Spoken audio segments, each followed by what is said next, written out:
you wanted the best, you've got the best podcast. The hottest podcast in the world. The Chris Voss Show, the preeminent podcast with guests so smart you may experience serious brain bleed. The CEOs, authors, thought leaders, visionaries, and motivators. Get ready. Strap yourself in. Keep your hands, arms, and legs inside the vehicle at all times, because you're about to go on a monster education roller coaster with your brain.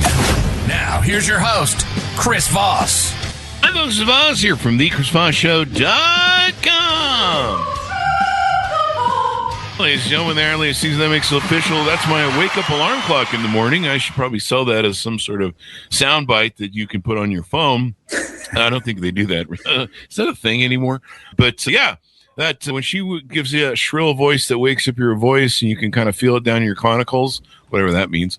That means it's time for the Chris Voss Show. For 16 years, 2,800 episodes, one of the oldest, still living and breathing on a daily basis, promoting shows, podcasts. We're that old, folks.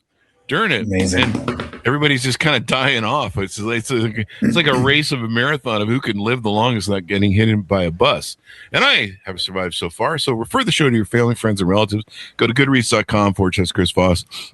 LinkedIn.com/Chris Voss. Facebook.com/Chris Voss. And what's the other one? YouTube.com/Chris Voss. Today we have an amazing young man on the show. We're going to be talking about his insights and everything else. And we're just all happy to be here alive and above ground. Opinions expressed by guests on the podcast are solely their own and do not necessarily reflect the opinions of the host or the Chris Voss Show. Some guests of the show may be advertising on the podcast, but it is not an endorsement or review of any kind. We have Ken Stoddart is joining us on the show with us today. He is the founder of Iron Mike Advisors and the creator of the Iron Mind Mentality, a transformational framework for mastering mental resilience, strategic clarity, and performance under pressure. After decades of working with high-performing professionals across business, sport, and leadership, Ken distilled the most powerful tool for psychological strength into one adaptive mindset, the Iron Mind Mentality. Through consulting, executive coaching, and confidential advisory work, Ken equips leaders to turn chaos into clarity and stress into strategy. Known for blending neuroscience with actionable insight, he helps decision makers access calm under fire, focus under fatigue, and conviction during volatility. At the heart of Ken's work is the belief that mental fitness is the final frontier of sustainable leadership, and the Iron Mind Mentality is the blueprint. Welcome to the show, Ken. How are you? I'm doing great. Thanks for having me. Thanks for coming. Give us .coms, websites. Where do you want people to find out more about you? IronMindAdvisors.com is my website. I love it. It's we're always a work in progress, but I use that as my focal point for what I do and my message and some of my daily updates and stuff. So IronMindAdvisors.com and or, of course, LinkedIn at K Stoddart. So give us a 30,000 overview in your words, what you do there. Yeah, so I'm an executive coach and I pivoted my career after 27 years in the cybersecurity space as an executive sales leader, traveling the globe and just having a really, really great career. That came to an end when I retired from that a few years ago, not necessarily by choice, but ultimately, there were some factors that led me down that path. The most enticing of them all was my ability to move into a career that allowed me to give back. And that's where I'm now studying to become a licensed mental health counselor at Liberty University, as well as my new executive coaching business where I help executives like I was turn some of that chaos into clarity, like you mentioned, because it can get a little rowdy, a little chaotic out there after years of doing it. And sometimes people lose their edge, lose their fire. And for me, losing that was not an option. So when I did let it dwindle a little bit, I needed to fix what was ailing, and I did that. And now I'm, like I say, firing on all cylinders again and working with others to do the same, because that's the mission at hand for me is to, there's a lot of lessons in that 27-year career, along with the additional years on my life that I'm now using as a platform to give back to others so that they can do great things with their careers and lives, and whether it be a transformation or a new career pivot. And do you kind of specialize in working with burnout clients, or what does your client look like that you usually like to work with and help?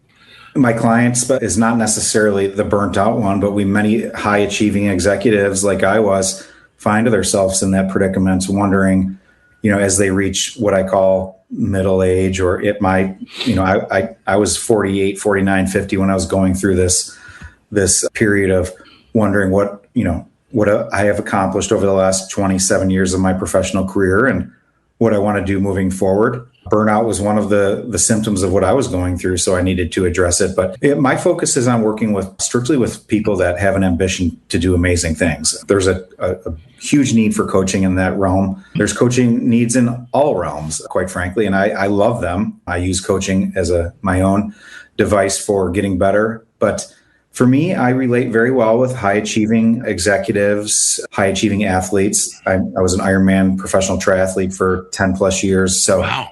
The mental side of sports, I'm not one to necessarily teach you how to run faster or bike further, but mentally capturing some of those huge obstacles is a game that I love to play. I shouldn't say because there's nothing gamey about that side of it, but working with people that really have an ambition to do better, that might have lost their edge or need a little fire. It's not babysitting, it's not cheerleading, but it's a solid kick in the butt aligned with some really good worldly experience of my career. And that personality type is also a challenging person to crack because they don't typically like to say they need help or need coaching. They kind of laugh it off. We have it all under control. I was one of them forever, so I can speak very intelligently about that. We got it all under control. Yeah, these fires will be put out in the next 10 years. Yeah, and what changed there is when I finally asked for help, because I did. I was just like your listeners. I was thriving on many fronts. Work was great, financially sound, but there was a lot that wasn't great, especially on the inside with what I was, my personal goals, my identity. Quite frankly, I was that long in the grind. I became part of my lifestyle. That's what my identity became, was performing at work at a very high level. Achieving quotas, going to President's Club, promotions, new opportunities, climbing the chain. Meanwhile, failing to sit back and smell the roses along the way, and not really taking anybody's guidance, because I had it from the outside looking in, had it all under control. But boy, was I wrong when I finally got my own kick in the butt. And so that's what I do now. And I like to work with people that are trying to do amazing things, and they're just looking for some guidance to do that. And that's what I find great joy in doing now, because it allows me to use some of these not so great experiences in my life as platforms, as learning experiences. Yeah. And now you're sharing that blueprint with other people. Yeah. Exactly. That's what we always talk about on the Chris Voss Show, and why we love stories and journeys and have the great authors and minds like yourself that have, that live these great lives and learn from lessons of the cathartic moments and how you've addressed them and overcome them. And, sharing those stories are what help uplift the world. It's so amazing how you share stories, especially on podcasts or in media or consulting or books. You share these blueprints that can help other people. And, a lot of people are like, oh, wow, somebody has a way to solve this. And so it's just great the way that works. I should probably reframe that question I originally asked you. Do you mostly work with executives or people who it's not working anymore? But maybe some people, they're just kind of stuck at that level, right? They kind of hit that thermostat ceiling that I think Tony Robbins calls it, where they just can't get to the next level. Maybe a breakthrough. Maybe that's some of the things that you run into and help all the time. And, as we get a little longer into our careers, thinking about change becomes a more risky decision in our heads, mostly. Of course, there's different parameters to think of financially, family-wise. Like, these are important things that you have to take into consideration. For me at 49, the time to make a career move was perfect for me, because I really did struggle with the idea of getting back into the corporate game that I was in for so long. And I loved it. Don't get me wrong. It was phenomenal, but it had run its course for me, and I needed to go back and realize what I wanted to do that was going to give me fulfillment beyond closing the big deals. And getting into the coaching side and then the mental health side has allowed me to answer that question from a real world perspective of, what would you have told yourself in your 30s? That question is kind of cliche and sometimes is a conversation opener, but it's also incredibly important. What I did in my 30s has had such an impact on me in my late 40s. And there are things that I am so grateful that I did properly. And then there are some things that I wish I would have done differently. And now I educate leaders all the time that they have the responsibility to recognize patterns in their team and their high performers. Are they off? Are they not performing to the level usually something more is going on there. And I want leaders, the best of the best, to ask those questions, to find out if someone needs a little help behind the scenes, that they're able to find someone like me that's trustworthy and confidential. And it doesn't have to be this scary, they're taking me to get help or whatever. That's what I thought it was until I realized what the magic of actually getting guidance from people that have been there, done that before. So. Yeah. A lot of coaches can help you see outside of yourself, see outside of the box, as I like to call it. And, a lot of times we have scotomas, we have blind spots where we can't see maybe where we're bleeding out. I've worked with the CEOs that, they're kind of like the Steve Jobs folks. They're the folks who Steve Jobs never got too bad at crashing, but he came close a few times. But, you see people that they produce at a really high level and do really well, but they're just a reign of destruction that follows them. And it's almost like they're just trying to outrun the destruction they're creating by ignoring maybe some of these things just for that drive of being that sort of a type A alpha personality, maybe. Yeah. And you're just sitting there watching them going, you're just running from the landslide that you've created behind you. And you have to keep moving and hitting home runs because you're just one step away from being overtaken. And that's exactly right.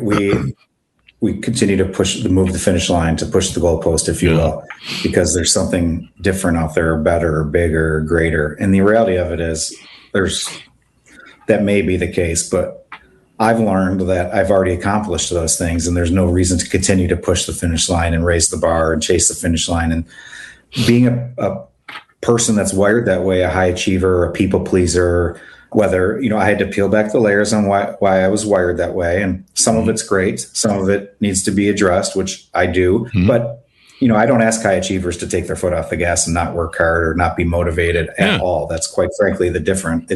Do I ask them to put boundaries in? Do I ask them if they're happy at home at night? Do they ask them? Of course I do. And those are the questions that we need to look at beyond, how much do you make or how fancy is your car or your country club? Because I don't care about that crap. What I care about is, how are you doing in your life beyond your work? Are you looking at the next 20, 30 years and what you can do to maximize it, not just from a revenue or income perspective, but fun, quality of life, wellness, social skills, like things that we get into the groove, we get into the grind, years pass by, and next thing you know, that's the only grind we know anymore. And that's what happened to me. I lost friends along the way. I lost relationships because I was so laser focused for so long. And now as I coach others that are in similar situations, I ask them to put the laser aside for a little bit and let's look outside the comfort zone a little bit and decide, is something that you've been itching to do on the horizon, whether it be a career change or a vacation, and making sure that those are on the list to do and not just like pipe dreams and things that keep talked about. And because the time passes, health gets in the way. Mm-hmm. We know this. Those are the normal coaching things that I would say, but I want to go way deeper than that and talking about, I love to discuss the root cause of some of the things that drive us. Mine was not alcoholism or burnouts per se, or overworking or overachieving. Mine was this overarching desire to be a consummate professional and people pleaser and get this feedback from the universe that was kind of gratifying it, and it meant nothing. Now I think about it as, the wrong motivating factors. I think about now how many people can I impact? How can I get my message out there? How can I pass on to others what I learned along the way? And that's the coaching that I'm bringing to the table because, it's real world experience. I combine it with, the education that I'm receiving. And that's a great component. but coaching with me is not always a great time. It's not because I don't bring the cheerleader to the table, but, but it is, we accomplish things. And that is the number one thing for me is because I do believe that by checking boxes, whether they're big or small, adds to our overall performance on a day-to-day basis, because that sense of accomplishment, getting things done, checking boxes, putting in boundaries, having more time for free time, having more expendable income, being smart about the things that are nagging you. We're going to talk about those things, and we're going to address them. And it seems to be very well received. And that's why I'm having such a great time. It doesn't seem like work very much anymore. Yeah, when you do something you love, it makes all the difference. It really does. I always tell that to entrepreneurs. They're like, I want to do this because I saw another person make a lot of money. And I'm like, no, go find your purpose. Go find what turns you on. And basically what you would say, I would do this for free if I had to, because I love doing it, and I would do it for free. I do say that all the time, and it's true. I can't, because I've made a business out of it, and I've completely pivoted. But if I could, that would be an absolute dream come true, because this whole journey started for me when, I decided to get help, as I mentioned. But when I was greeted at Hazelden by people that were complete strangers. And what's Hazelden? Hazelden is Hazelden Betty Ford Clinic. It's a and it's a rehabilitation center for drug and substance abuse. I did their intense outpatient program, and it was a perfect fit for me at the time. It's not always going to be the best fit for everybody, because I had a little bit of discipline left for I could be, I could log off in the evenings and continue to focus on my mission of sobriety and wellness and whatnot. But other people need a little nudge even further than that, and that's fine. That was my next step by all means. But Hazelden met me, I was greeted by people that were complete strangers that wanted me to do better. And I was shocked by that. I don't know why I was so overwhelmed, but I looked long and hard for a solution to my problems. And, obviously I tried to do it all on my own, and that didn't work. And then, you ask your loved ones, and they all have the best interest for you. And mine absolutely did. But sometimes, that advice could be very partial to the loved one scenario. And I had to step outside of that zone too, to get some real world feedback on my situation, and found the right help. That's a gap for many high achievers, is I would love to do something, but I really don't know where to go. And if I search on Google, I'm just going to end up, you end up in a black hole of these centers or helps. It's very difficult to define exactly what I needed. I needed executive level help. I needed to understand my identity. I needed them to, and it was so incredible to be in a room full of people that, they didn't look like me, or we had different careers or whatever, but we were all the same. We all had the same dying interest of getting better. And then we had the tools that were brought to us by Hazelden to help us. And wow, what a formula. When you're asking for help, there's people there that are giving it to you, and tools. And then there's people like me who I embraced that process. I got involved so much so that, like I said, I pivoted my career, not to Hazelden specifically, but perhaps helping people and struggle the same way I did, without a doubt, is what I want to do, because there was that 9-month gap for me. I decided that I needed help on February 3rd, 2023. What was the proponent behind that? What was the moment? The initial proponent was the buildup of shame for me, because I had tried to do this on my own for a long time. I fall into what they call the vicious cycle. Everybody knows what I'm talking about. I would stop for a month. I would stop for 3 months or whatever. And then I would, yay. And then I'd be like, I'm going to have one drink or whatever. For me, that does not work, because it kind of gives you a permission slip to have one today, one next week, and then 2 next week. And next thing you know, you're doing the same thing, the vicious cycle. And, with that comes those Monday mornings where you're beating the hell out of yourself because you're like, oh, I can't believe I did it again. Blah, blah, blah. And I did that for too long. Wow. The thing for me is that buildup, that compounding interest of shame, I like to call it, I couldn't take it anymore. I really said,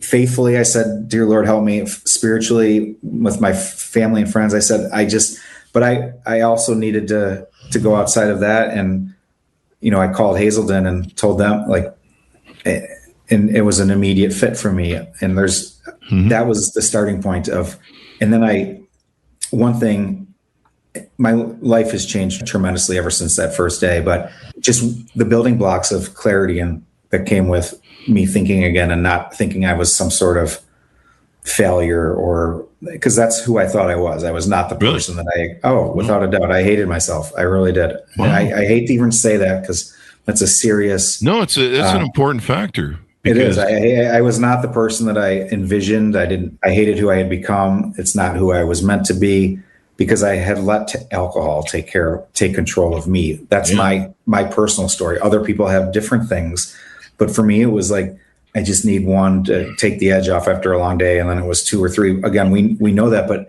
that becomes an everyday thing. And then it becomes this and that. And that's what happened to me. And I knew that is not sustainable. I knew that. So I had the wherewithal to say, I can't keep up with this. And then I got the help. But there's so many people that fall into that stage and where I want to fill this gap big time, because the way I explain it is the moment you think that you actually might need some help or some coaching or some guidance or whatever, you should make an inquiry that day. Now, no one does that, including me, because we have to get over our egos. We have it all under control. But in a perfect world, you would make that inquiry that same day, and then you would be pointed in the direction of whatever it is to get you a conversation or something to make you feel a little bit better, or pointed in the right direction.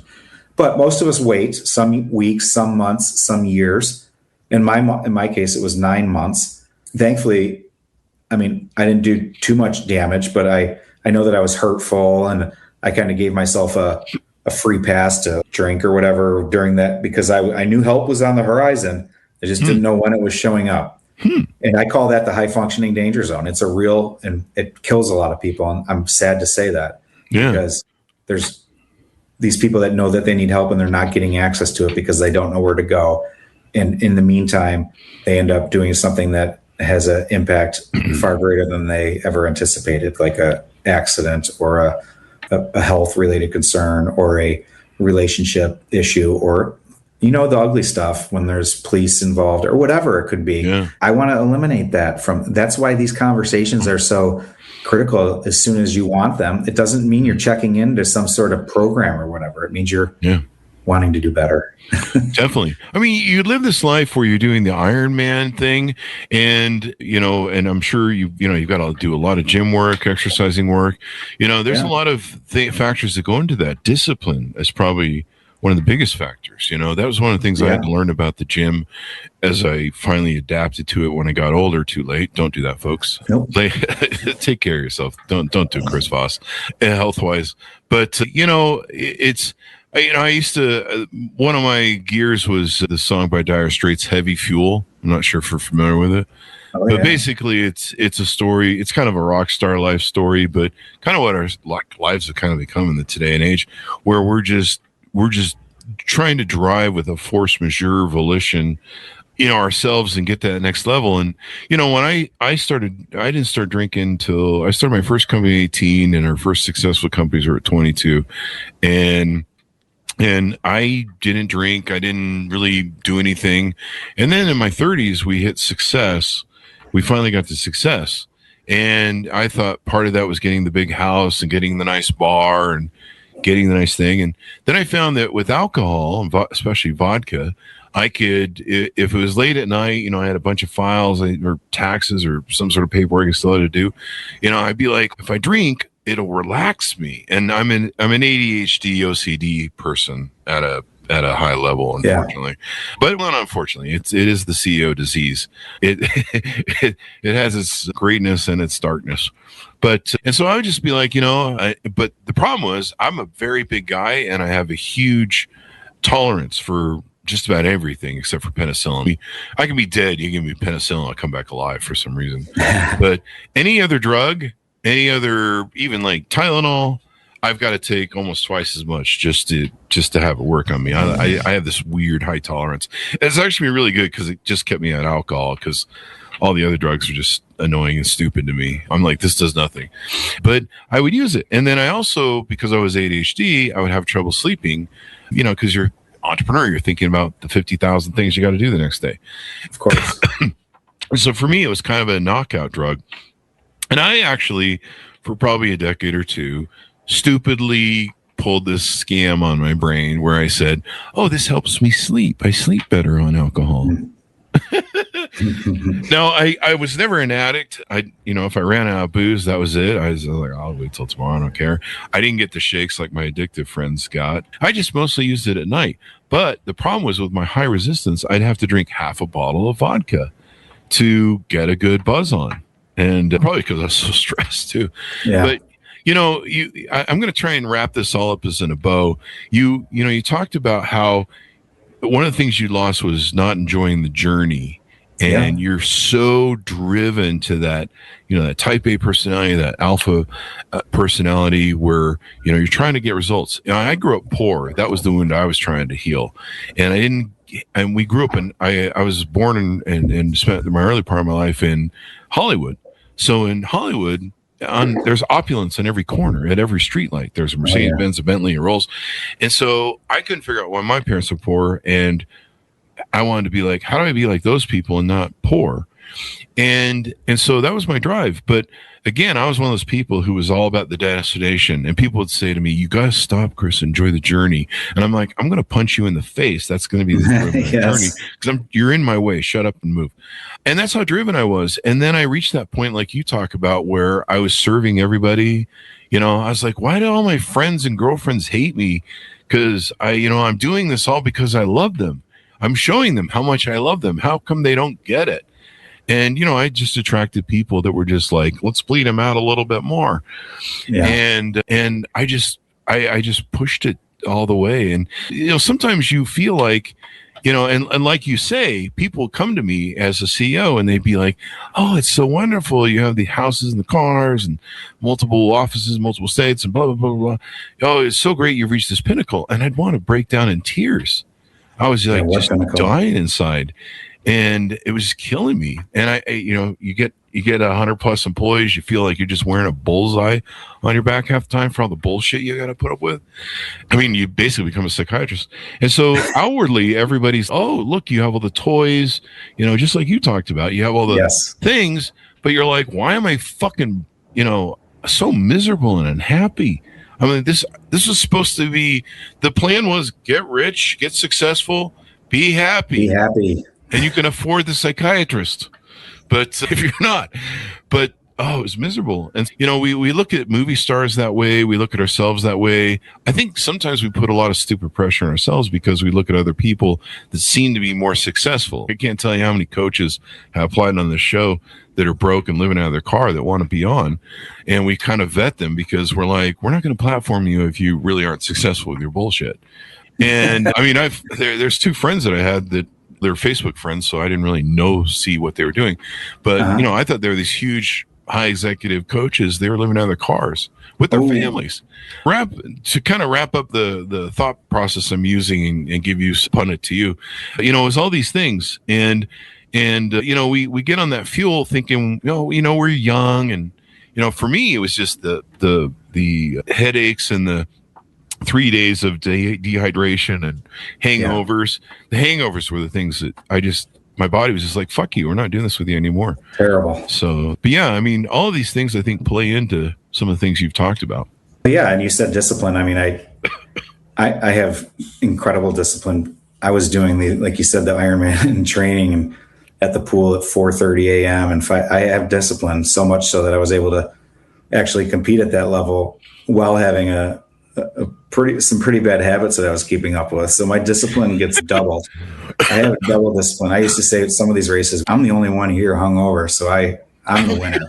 That's not something I'm proud of by any means. Isn't that interesting, the games we play with ourselves? That is not something I am proud of by any means, but it is a building block for me in my...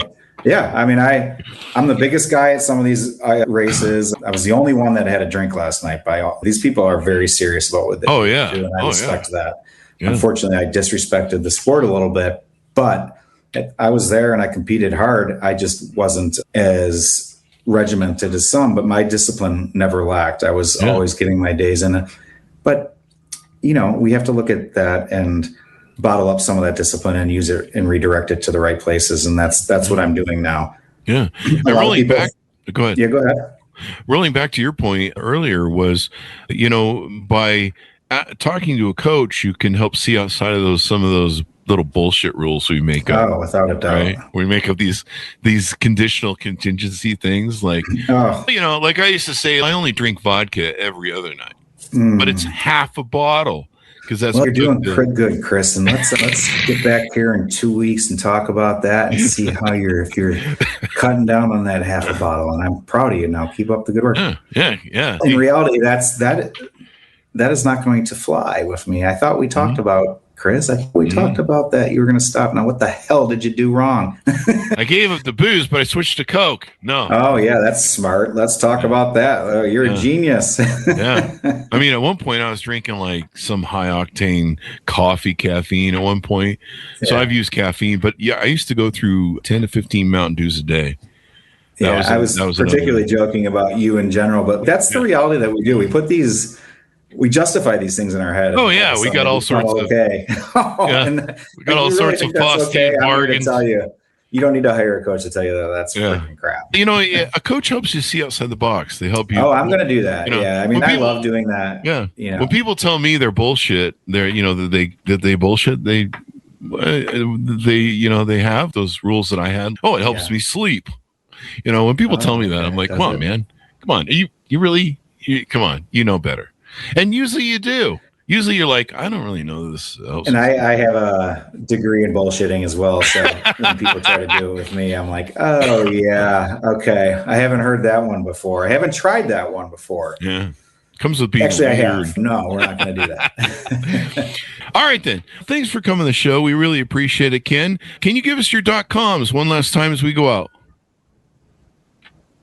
Yes. ironmindadvisors.com is my website. I have many different ways of reaching me via that. You can go as far as sending me a confidential text or booking an appointment, but ultimately just checking out the message that I'm trying to put out there, which is, an overall wellness message. But at the same time, many of us know what wellness stands for and looks like, but are we really taking into consideration those messages that our bodies are delivering to us to make sure that we're addressing it in the right manner every day? So thank you, Ken, for coming on. Such an inspiring message in life, and now you're helping other people do it. They can check out for a private conversation on his website, and there's a free consult booking page and details of his public speaking offerings on his website. Check that as well. Thanks for coming by, Ken. Thanks to our audience for tuning in. Go to goodreads.com/Chris Voss. Yeah, thank you for having me. I apologize for the technical issues towards the end here, but I really appreciate you having me, Chris, and I look forward to coming back on your show again really soon. Thanks so much for tuning in. Go to facebook.com, youtube.com, linkedin.com/Chris Voss, one word. As always, be good to each other. Stay safe. We'll see you guys next. You've been listening to the most amazing, intelligent podcast ever made to improve your brain and your life. Warning, consuming too much of the Chris Voss Show podcast can lead to people thinking you're smarter, younger, and irresistible sexy. Consume in regularly moderated amounts. Consult a doctor for any resulting brain bleed.